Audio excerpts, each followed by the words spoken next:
Oke, baik. Bismillahirrahmanirrahim. Assalamualaikum warahmatullahi wabarakatuh. Nah, sebelumnya perkenalkan, nama saya Irma Samratulfu Ada, NPM 192151119 dari jurusan Pendidikan Matematika FKIP Unsia. Nah, di video kali ini kita akan membahas materi mengenai materi perbandingan senilai dan juga perbandingan berbalik nilai. Oke.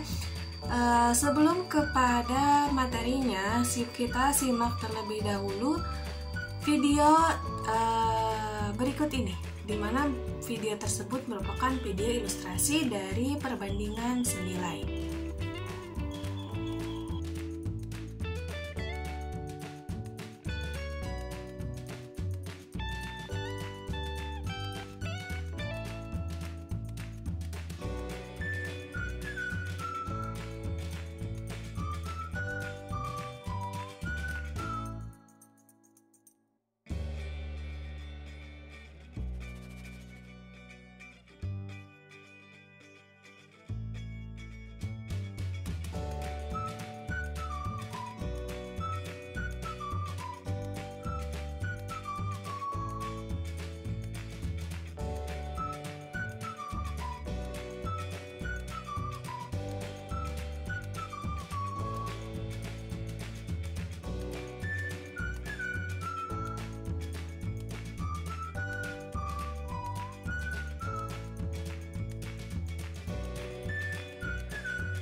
Oke, gimana nih setelah kalian melihat video tadi? Apa yang ada di pikiran kalian mengenai perbandingan senilai?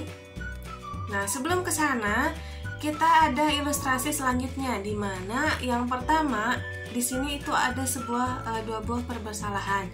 Nah, permasalahan pertama itu Adrian pergi ke toko buku untuk membeli satu buah buku seharga 2.500. Nah, kemudian ia membeli lagi buku yang sama sebanyak 5 buah dan membayar sebesar 12.500. Nah, itu permasalahan yang pertama. Nah, untuk permasalahan yang kedua, yaitu ada seorang peternak mempunyai persediaan makanan untuk 30 ekor kambing selama 15 hari. Nah, jika peternak tersebut menjual beberapa kambingnya sehingga hanya tersisa 25 ekor kambing, maka persediaan makanan akan habis selama 18 hari. Nah, dari kedua permasalahan di atas dapat kita simpulkan bahwa pada contoh yang pertama, semakin banyak buku yang dibeli oleh Adrian, akan semakin banyak pula harga yang harus dibayar oleh Adrian. Nah, perbandingan tersebut dinamakan dengan perbandingan senilai. Berbeda dengan contoh yang kedua, di mana dalam contoh yang kedua, semakin sedikit jumlah kambing yang dimiliki peternak, maka semakin lama persediaan makanan itu akan habis. Nah, perbandingan seperti ini itu disebut dengan perbandingan berbalik nilai. Nah, oke, selanjutnya di sini ada pembahasan mengenai perbandingan senilai dan juga perbandingan berbalik nilai. Di mana perbandingan senilai adalah perbandingan antara dua besaran dengan ketentuan jika yang satu diperbesar atau diperkecil, maka yang kedua juga akan membesar atau mengecil, begitupun sebaliknya. Nah, bentuk umum dari perbandingan senilai itu adalah A1 per B1 sama dengan A2 per B2. Lalu yang kedua itu ada perbandingan berbalik nilai. Nah, perbandingan berbalik nilai adalah perbandingan antara dua besaran dengan ketentuan jika satu diperbesar, maka yang kedua itu akan mengecil, begitupun sebaliknya. Nah, bentuk umum dari perbandingan berbalik nilai ini adalah A1 per B2 itu akan sama dengan A2 per B1. Nah, selanjutnya kita lanjut ke contoh soal dan juga pembahasan dari soal-soal perbandingan senilai dan berbalik nilai. Nah, oke, ini yang pertama. Contoh soal yang pertama, seorang kontraktor mempekerjakan 12 orang untuk menyelesaikan bangun jembatan selama 3 bulan. Nah, jika kontraktor tersebut mempekerjakan 18 orang, nah berapa waktu yang diperlukan untuk menyelesaikan jembatan tersebut? Nah, penyelesaiannya, kasus di atas akan dibentuk menjadi perbandingan berbalik nilai karena secara logika matematika, jika pekerja ditambah, waktu penyelesaian pekerjaan itu akan berkurang. Nah, untuk langkah yang pertama, kita harus mencari satuan perbandingan berbalik nilai tersebut, atau kita memisalkan dapat dibentuk perbandingan berbalik nilai dengan variabel. Misal, untuk pekerja variabelnya itu adalah A, dan untuk waktu pekerjaan, waktu lamanya pekerjaan tersebut itu dimisalkan dengan B. Nah, sehingga dapat dibentuk perbandingan senilai, di mana A1 sama dengan 12 pekerja, A2 sama dengan 18 pekerja, B1 sama dengan 3 bulan, B2 sama dengan waktu saat 18 pekerja.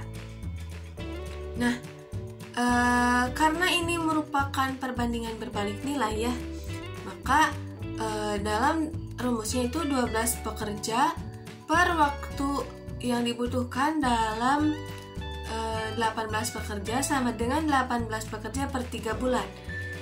Maka 12 per B2 sama dengan 18 per 3.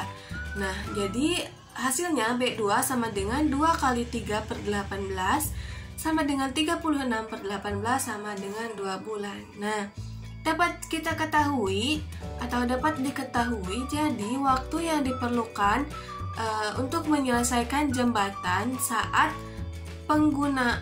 menggunakan atau mempekerjakan 18 pekerja itu adalah selama 2 bulan. Dapat dipahami? Nah, untuk contoh soal yang kedua di sini ada soalnya, yaitu sebuah rumah dikerjakan oleh 3 pekerja membutuhkan biaya sebesar Rp600.000. Nah, untuk meringankan beban pekerja, rumah akan dikerjakan 4 orang. Nah, berapa biaya yang diperlukan untuk membayar pekerja? Nah, penyelesaian dari soal tersebut kita mencari tahu dulu nih, ini merupakan perbandingan senilai atau berbalik nilai. Nah, kasus di atas atau kasus tersebut akan dibentuk menjadi perbandingan senilai karena secara logika matematika, jika pekerja ditambah maka gaji pun akan bertambah. Nah, sebelum itu kita mencari satuan perbandingan senilainya terlebih dahulu dengan dapat dibentuk perbandingan senilai dengan variabel, misalnya A sama dengan pekerja, lalu B sama dengan gaji. Nah, sehingga dapat dibentuk perbandingan senilai, yaitu A1 sama dengan jumlah pekerja 3 orang, A2 jumlah pekerja 4 orang, B1 Rp600.000, dan B2 merupakan gaji saat pekerja 4 orang yang akan dicari hasilnya. Nah, untuk langkah selanjutnya yaitu menghitung B2, yaitu gaji saat 4 orang pekerja, dimana kita ingat tadi bahwa rumusnya itu A1 sama dengan B1, rumusnya itu A1 per B1 sama dengan A2 per B2, atau B2 sama dengan B1 kali A1 per B1 kali A2 per A1.